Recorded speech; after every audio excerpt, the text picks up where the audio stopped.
Dags att sätta igång. So, hi everyone. My name is Borggren-Franck in Swedish, and I work at Oracle in a group we call the Langtools team. And we are responsible for the JavaC compiler, parts of reflection. We do write the spec. We have assorted other tools like JavaP and JavaH. That's why we call Langtools. I mostly work on the compiler. I've been doing annotations work for a while, and I also do reflection and work in the reflective area. So first, to prove that I'm from Oracle, here's our legal slide. And now that you know I'm really from Oracle. So today I'm going to talk about what we call metadata features in 8. And these are features that relate to annotations and reflection mostly. And we call them metadata because, well, it's data about your program more often than not, from our perspective at least. And they are not perhaps revolutionary in size. I mean, the big feature is Lambda. So these are smaller scoped, but they turn out to be really neat when you find the right use for them. And also, this talk it's a bit it's two parts of the talk. First, I'm going to show you the features, and I'm also going to talk about what goes on in our sort of minds when we try to do language evolution, because it turns out it's not really trivial to evolve Java. It can be surprisingly hard to do a really small thing. So I'm going to try to explain a bit how we think when we do the things we do. So I suppose all of you know what annotations are, so I'll have a really short introduction. They were introduced in 5. Since then, they have become a big part of the language, of the platform. There are some that are even specified in the ALS, which is important for me, perhaps not so important for you. The ecosystem as a whole have sort of embraced them wholesale. They're used all over the place in EE. You have newer frameworks that really like to use annotations. They're good to use in testing. So it was a colleague of mine, Joe Darcy, he says that it was somewhat of a surprise that it got so big. Especially, he says that when generics turned out to not be used as much as they hoped. In the beginning, at least. So annotations you can tune annotations with various knobs. You can reduce the applicability of your annotations. Say you only want to be able to annotate methods, then you use a target. You can specify how long they will be retained. Stupidly enough, we chose class files, which gives you the worst of two worlds. Your class file gets bigger, but you can't reflect on them at runtime anyway. So it's a shame. We can't change it. They can be documented, showing up in the use of annotations showing up in Javadoc. And they can also, there's an inheritance semantics to annotations on classes only, and that can be controlled with inherited. So for 8, we are doing a feature called type annotations. So suppose you have a field, and it's a list of strings, and you know, or you want to declare the intent that this field is mostly non-null, or it's supposed to be non-null, or it should be non-null. Today you can use an annotation like @nonnull to express this property of your field. It can then be checked if you want to check it, or you can serve as documentation if you if you don't want to check it, at least it's sort of a visible hint. Hey, this is supposed to be non-null. Suppose you instead want to say that the elements in this list of strings is non-null. How would you do that? Turns out there isn't really a good way. Sometimes you could perhaps use a subtype of the list element. In this case, you can say, oh, I have a non-null string. It will never be null. I will subtype string, and I will do a list of non-null strings instead. Of course, this example doesn't work because string is final. Also, it might not always be practical. And even if it is practically doable, it's not necessarily a good idea anyway. So with type annotations, we let you express this property on the type use. I'll get into more to what a type use is, but here's the essence. You can now annotate the use of string inside this list with @nonnull, saying this is a list of non-null strings. And this is only an example of various type uses. So I'm going to go back to what you could do in 5 to then move forward to explain what you can now do in 8. So before, or today, if you're not using 8, you can use annotations on what we call declarations. Here are, I think, 7 declarations. Declarations have in common that they introduce new names into your source. So we have a class declaration, I call it SomeClass, introduces the name SomeClass into your program. We have a method declaration with a parameter declaration and a variable declaration. All of those introduce new names.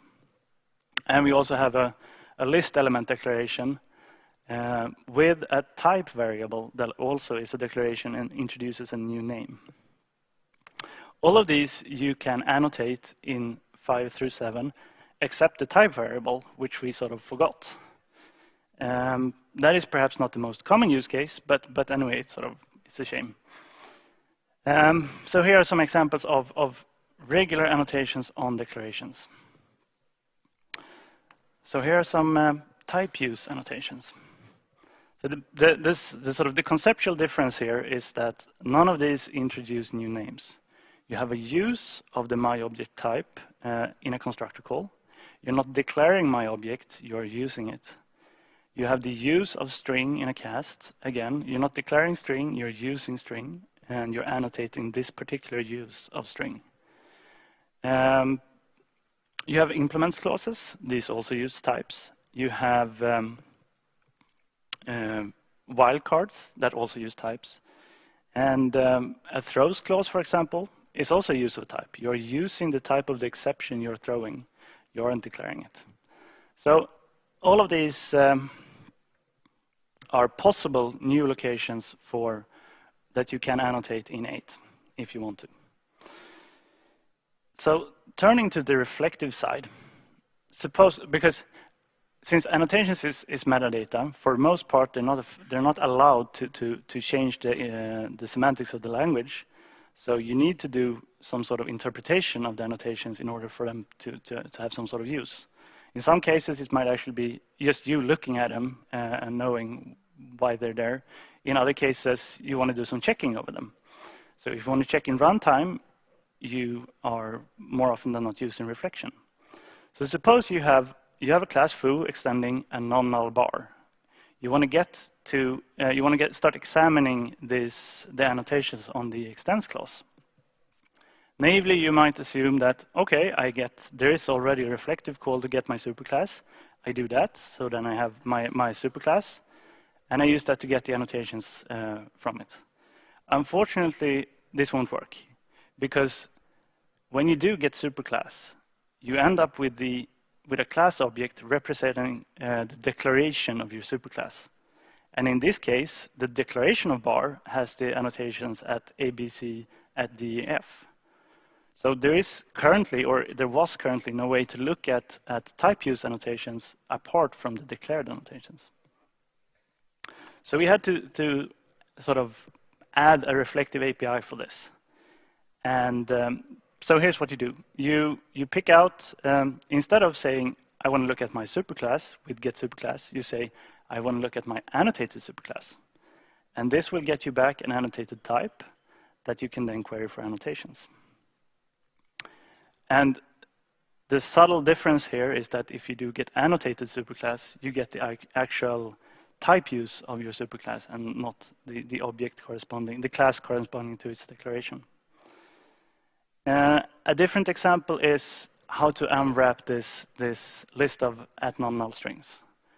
There is no API, no language in there today that we can use to unwrap this. So we added that as well, of course. And this closely mimics the generics API because this is closely related to generics and the structure of generics. So, and for how many of you have done reflection over generics? A few at least. So how many of you think it's an API that is easy to use? Me neither. So this might not look that easy to use either. So what you do is you can get as you can get a generics type of a field, you can also get an annotated type of a field. Then this mouthful of code, you look and see that it's an annotated parameterized type, and you get the actual type arguments to that parameterized type, and the first type argument will represent a non-null string, and there is only one here, so you will get an array of one element, and from that you can get the annotations. And this is perhaps not the easiest to use API out there, but it sort of, we did it this way because the generics API were already there, and we sort of wanted to match that. So the question then becomes, why? Why would you use this? And this is sort of funny because I am my brain is at most optionally typed. I'm not a big fan of I'm not a super big fan of static typing, and I also for being a Langtools guy working at Oracle developing the type system of Java, this might be somewhat surprising perhaps. So when I first saw this, I was like, oh no, the horror, this is going to be ugly. People are going to stick annotations everywhere. They're going to annotate every cast and every throws, and it's going to be a mess, it's going to be ugly, and we're going to destroy the look and feel of Java if it could get worse. And yeah, you can do this. Please don't. But the thing is, even though my brain is optionally typed, I would like to give you the opportunity to use more static checking if you want to. So basically, we are doing this because this lets you interpret the annotations, and one of the big uses for this is what we call the checkers framework. That is as sort of a type checking framework. So I'm going to talk a little bit about the checkers framework. It lets you, first I should say, this is not an Oracle thing. It's developed outside of Oracle. Actually, that is much of the type annotations work has been done outside of Oracle as well. So we were mostly involved in coordinating, writing the spec, and doing the reflective work. But sort of, it's a great example of that you can actually, outside of Oracle, change the language of Java. So they did this to help the checkers framework, which is a bunch of pluggable type systems that lets you prove properties of your programs. And even though I am at most optionally typed, I think many of these checkers are actually really good. So, for example, they have a null checker that lets you prove absence of null pointers in your program, which can be handy, I hear. There's a lock checker that lets you prove that fields are always, when you access a field, it's always guarded by the correct lock. This is, of course, not the same as saying that your program is free of concurrency errors, but it's a step along the way. And there's a checker that I like, the regex checker, that can, at compile time, it can verify that your regexps are correct, that you're not using capture groups that you haven't introduced before, and that sort of stuff. So there's a bunch of these plugins, pluggable checkers that you can use and do better, that can help you write more correct programs. So the reason that we need type annotations is that these frameworks, to be as good as possible, they need to rely on inference. As a user, you should do as little as possible. So they figure out the types of your program, they let you prove the property, hopefully without doing anything. But when you get stuck, here's an example of that. Say you can't prove that factor will always return null. Oh, not null. Then you need to nudge the framework along. So in this case, as a developer, you can inspect the code for the factory, and say, oh no, this will either throw an out-of-memory error or actually return an actual entity. So this should be fine. Then you can use type annotations like this to cast the returned entity to a guaranteed non-null entity, and the checker will pick that up and let you complete the inference over your program. So this is basically the reason we want to do this. The checkers framework is, as I said, it's developed outside of Oracle. It's available from, there's a project page at this Washington University page, and there's also the Google Code repository with all the checkers. So you can run this on 8, and you can also, with some special magic markers, run it on 7. One of the good things that we are thinking of is if some checkers become really popular and easy to use, we can actually pick them up and make them part of a sort of standard checker toolkit that we ship with JavaC. Okay, so wrapping up type annotations. The goal here is not to make your programs ugly, but to make them more type safe, or let you have the opportunity to make them more type safe. More often than not, you can rely on inference when doing this sort of checking, but when you can't, you really want some mechanism to nudge the framework along.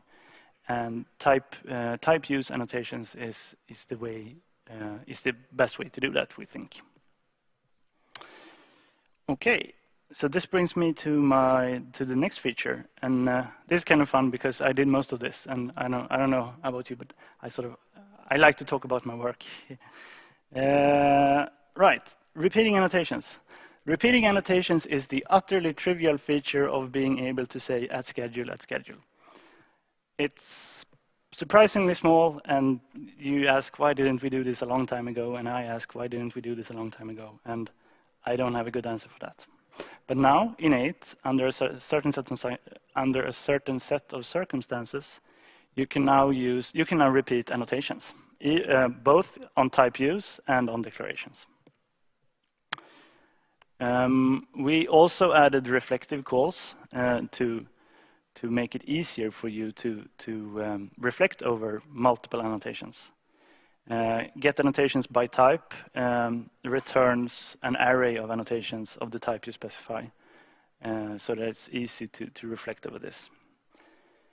There was something I wanted to say to this slide that I forgot. Oh well. Right, so this is what we do. This is what JavaC does for you for a number of reasons, and I'll get into those a bit later. But what we do is we take these 2 instances of the annotation of the same type, and we pack them into what we call a container annotation in an array. And there are a number of reasons we do this, and I'll get back to them. But the repeating annotations feature is basically as easy as just wrap your annotations in a container and then start using it. So if you are defining annotations, how would you make them repeatable? Well, the first step is to create your container. It might be a good idea to use a plural s on the name, but that's not a requirement. So for the schedule example, schedules is a suitable container name. It must have this value element that is an array of the annotation you want to repeat. So this is sort of a minimal container. And then you, on the repeating annotation, you have to annotate it with a repeatable meta annotation nominating your container. And there is a reason for this that I'll get back to later. But this is sort of the minimal example. Add repeatable to your repeating annotation, create a minimal container. And there are a bunch of rules here. The container needs to have an array valued value element. I like saying that. It's where we sort of pack the repeating annotations and save them.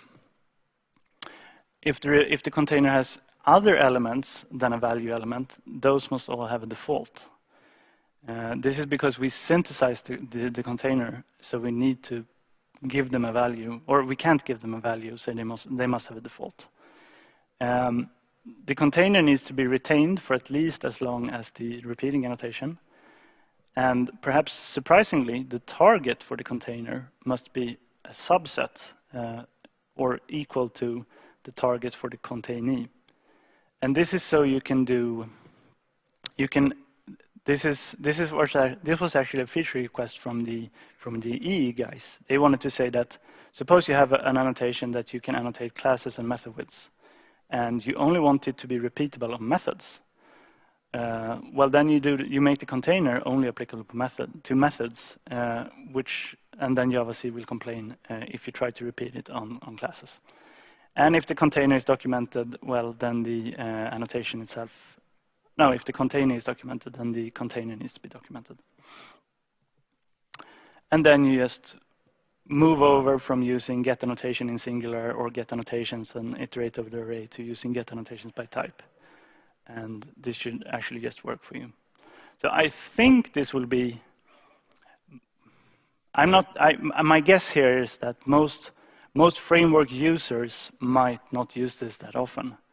But for people writing frameworks, they have been doing this manually for a long time. And also, it turns out that when you actually sort of need a feature, it's actually quite good to have it there. So here's a real-world example from tests that we have in the JDK. So we have this other small feature called Lambda, and Lambda requires default methods to be actually useful. So naturally, we have introduced default methods which have a really thorny semantics to them. So and of course it affects reflection. So we had to write tests that says that all the methods that are supposed to show up, all the default methods that are supposed to show up are actually there, and the methods that are not supposed to show up aren't there. So we actually used repeating annotations in our own testing. So we have an interface, we have a bunch of interfaces, and they're all annotated within this method desk that describes a method that's supposed to be found. And then you just, for every method or for every interface class, we just query the methods, query the annotations, and make sure they match. So we have the required methods, and we don't have any additional methods. So it actually turned out to be pretty sweet because the correct answer is readily readable just above the interface. So the next feature is actually even smaller. It's parameter names, and this is an JAX RS example, I think, RESTful Web Services. So in 7, if you wanted to associate the ID parameter name with its name, you had to introduce an annotation, because there's no way the framework could actually find the name ID. Had this been written for 8, we could have just skipped the annotation, because we can now store method parameter names in the class file, and we can also reflect over them. So this is the trivial feature of not having to write an annotation. So there's a reflective side to this. We introduce a new type called parameter. Parameter has a bunch of methods that could be interesting, most notably its name. So you can query a method for all its parameters, and then you can query the parameter for its name. So that's actually basically it. Timing. Okay. So these are the sort of the 3 features that we call metadata features. And so now I'm going to try to move over to the language evolution part of this. So when doing something as simple as allowing you to say at foo, it really shouldn't be that hard, one might think. My colleagues, when we started on this, we thought that, well, this should be fast, it should really be really simple. It turned out it wasn't, of course. Otherwise this wouldn't have been I wouldn't have told it here if it was really simple. But the first problem we stumbled upon is that as every other program, the Java compiler is basically just a Java program. So it has its architecture that sometimes sort of helps you write good program, or helps you sort of modify it, and sometimes fights against you. So in this case, it turned out that modifying the annotations code in Java C, I sort of had to fight Java C along every step. So we ended up with a long list of stuff we wanted to clean up for 9. I suppose this is something we all have in common as developers, that it's just the way life is when writing code. So, but then we started thinking, or we had already thought about this, but so the problem we faced when designing this was that since it has been forbidden to have multiple occurrences of an annotation in the class file on the same declaration, people started to rely on it. So, for example, it wasn't that hard to come up with examples of how we could break people's programs by starting to allow multiple annotations. Say, for example, in this example, you query for all the annotations and you just stuff them one by one in a set. It would be sort of unnice for us to break this, because this is valid Java code in 7. You could reasonably expect for it to work in 8. So, I think we considered for a very brief time that we should just allow you to have multiple annotations in the actual class file, and we sort of said no. So instead, we went with this container pattern. And there was, it has been, I've heard, I'm actually not an EE programmer myself, but I have heard that this is commonly used in EE when you want to, when you have a sort of the logical pattern of repeating annotations, you just had the restriction that you couldn't do it. So then people use the container pattern. So we already had a bunch of containing annotation classes that were already written in this way. So it became a natural sort of choice for us to, well, let's just reuse that. Let's continue on that path.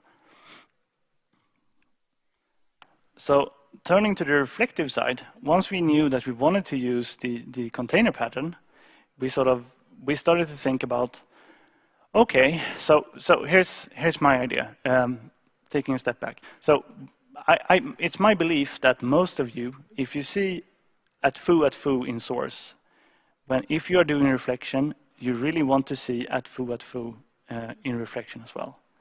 So my idea as a language developer is that you don't really care about the class file. You work in source and you run your program at runtime. The idea that there's a class file in between is sort of irrelevant. So we tried for a long time to make it so that we would unpack annotations for you automatically, because that would make it correspond more naturally to the source code, which I thought was a good idea. So I think I thought about this more or less, or I thought about this for like 6 months over sort of extended periods. Over an extended period of 6 months, we thought about this, trying different prototypes, and it turned out breaking behavior compatibility in the corner cases wasn't worth it. So we couldn't do that. So we were stuck with not modifying the old reflective methods, and instead we had to focus on the new ones. So the new ones actually do unpack your annotations. So that's why we have the container, or sorry, the repeatable annotation. When you do get annotations by type, querying for a schedule, if there is a single schedule there, we return it. If there isn't a single schedule there, we look for the container schedules, and if we find annotations in the container, we return those. But we had to restrict this to the newer methods. So for parameter names, there was a bunch of other issues. Since it has been the case that parameter names hasn't been, or it is the case that the VM doesn't use parameter names. It uses method descriptors, that is a method name and method or parameter types, but it doesn't use the name of the parameters. So if the data was present somehow, it was mostly at most it was debug info. But we still thought that it's sort of a bug in reflection that you couldn't do this because, well, you have your source, you see your parameter name. It's not entirely unreasonable to be able to query for it at runtime. So doing this forces you to answer a bunch of questions. Like, for example, should Oracle include parameter names for all the methods in the entire JDK? And if we did that, would we then be committed to maintaining their stability? I mean, if you have parameter names on all the methods, maybe you start depending on the names, the actual names, and then it would be sort of unnice for us to break that. And also, should we modify Java-C so that you always shipped parameter names with your class files, giving you the same headache as I have? And we choose not to. So the answer to all of these questions is no, or the middle one just doesn't apply since we're not going to ship the JDK with parameter names.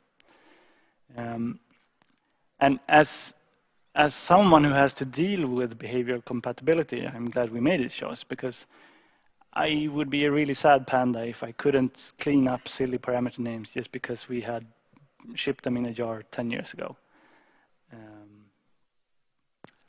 That's one of the things that makes my job so funny and also so hard, is that if we do something, it's almost always forever. So you really need to get it right the first time, which is it's kind of a challenge, and that's why it's fun. So we choose to let you opt in the tools. If you want to ship with parameters, there's a flag in Java-C, right, saying -parameters that will emit parameters to your class file. And we choose this explicit way in the tools because we were kind of late with this feature. So we didn't really have time to form a consensus on how to enable parameter names. Some of the ideas we thought about is, include parameter names if you annotate the class with @include parameter names, or include a parameter name if you annotate the parameter with @parameter name, or something like that. So there was a bunch of different ideas for how to choose if and when you generate the parameter names, and we didn't have time to think it through. So we just said, add a flag to Java-C.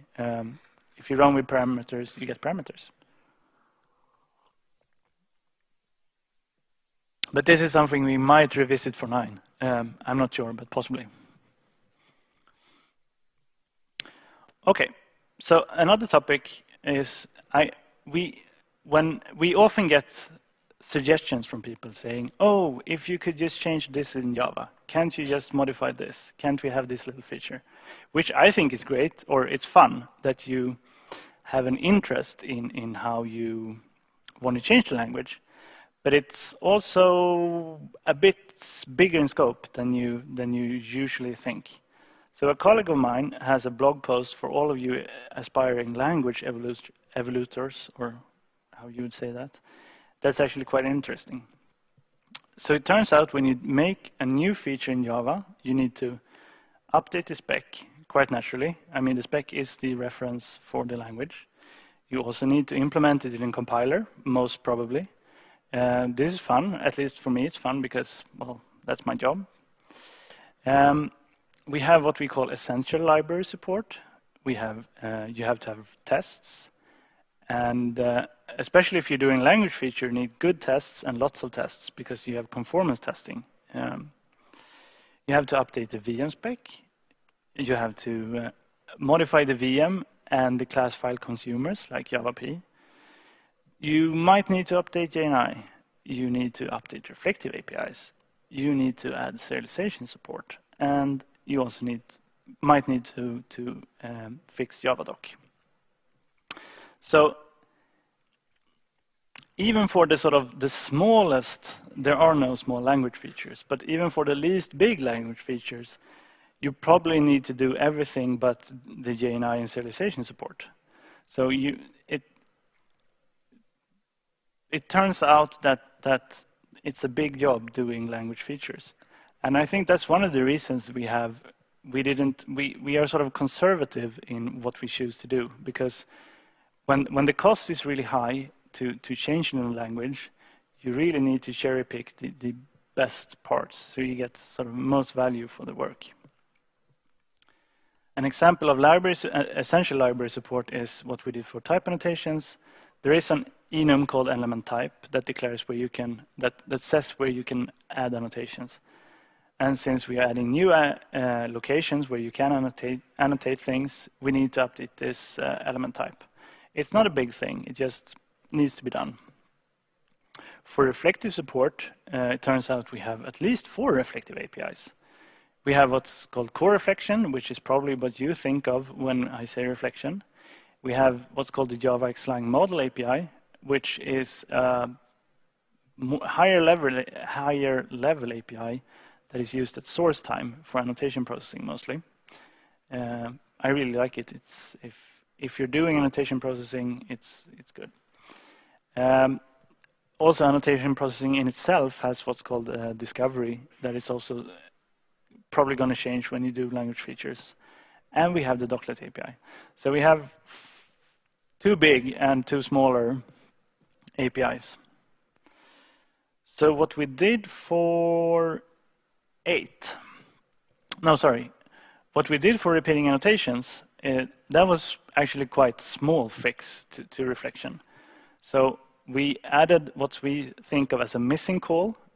In 5 or since 5, you could do get annotations, get declared annotations. You could do get annotation in singular, but you couldn't do get declared annotation in singular.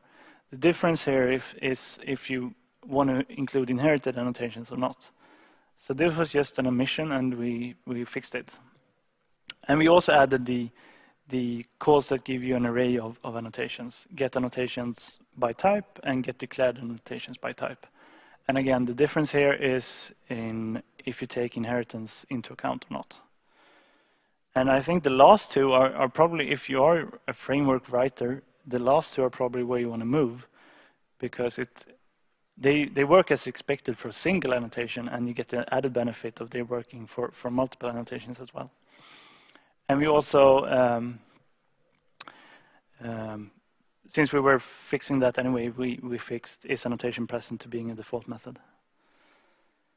A much bigger work was adding type use to reflection. And for me, this was kind of fun, because we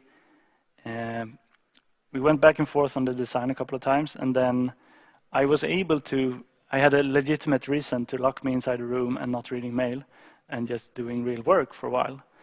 And it was one of those, I probably, those rare moments when you write code for an extended period of time, it mostly works it's almost bug-free, and say 6 months later, you can almost still understand what you did. So it was fun. But the problem, as I hinted to before, is that currently you could only reflect over declarations.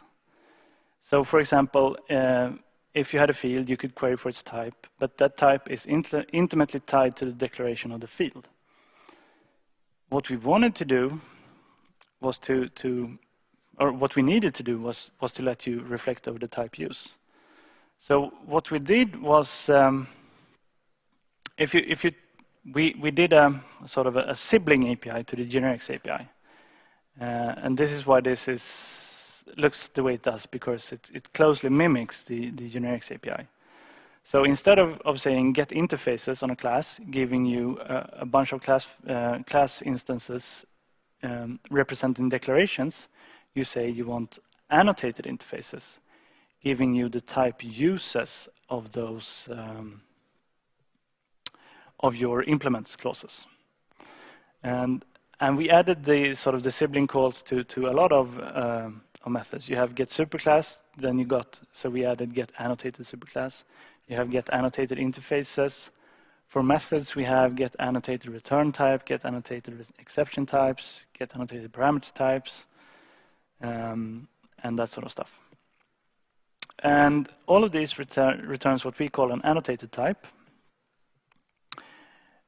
which is either an annotated type or, as is common with the generics interface, is one of the strangely named annotated array type, annotated parameterized type, annotated type variable, or annotated wildcard type. So you get back one of those, and you can start operating on it. And in order to make this possible, to sort of reason about type use, what an annotated type is basically a tuple of the annotations in the type use, the actual type use, and the declaration it's on. And we needed to do that in order to navigate this sometimes really complicated structure of actual type uses that occur. So here's an example of a lot of nested type annotations on array elements or component types. So in order to distinguish at E from at D, from at C, from at B, from at F and at A, we need a sort of a tree-like structure that we could navigate, giving you different annotated types back. I don't think this will be heavily used, but when you need it, you sort of need it. So I'm about to start wrapping up.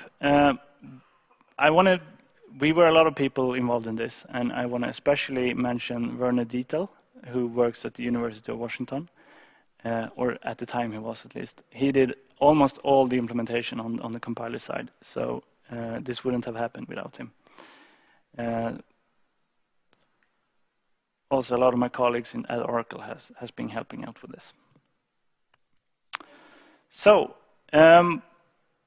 we think that in Java SE8 we are making annotations easier to write and easier to discover. We think that repeating and type annotations will allow you to write better frameworks, and judging by the amount of abandoned frameworks out there, there are a lot of framework writers among us. And also we are sort of happy to close a long-standing bug in the ADK that you couldn't reflect over parameter names. And with that, if there are any questions, I'd be happy to try to answer them.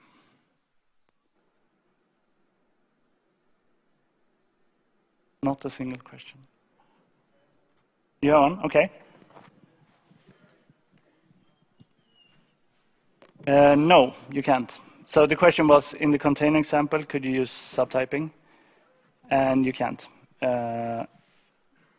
And there's a reason for that. That is longer than I have time to get into, but no, sorry, you can't. Okay, then I think it's lunch. Thank you. Perché tutta questa commedia? Io vengo dai Rola, basta con tutte queste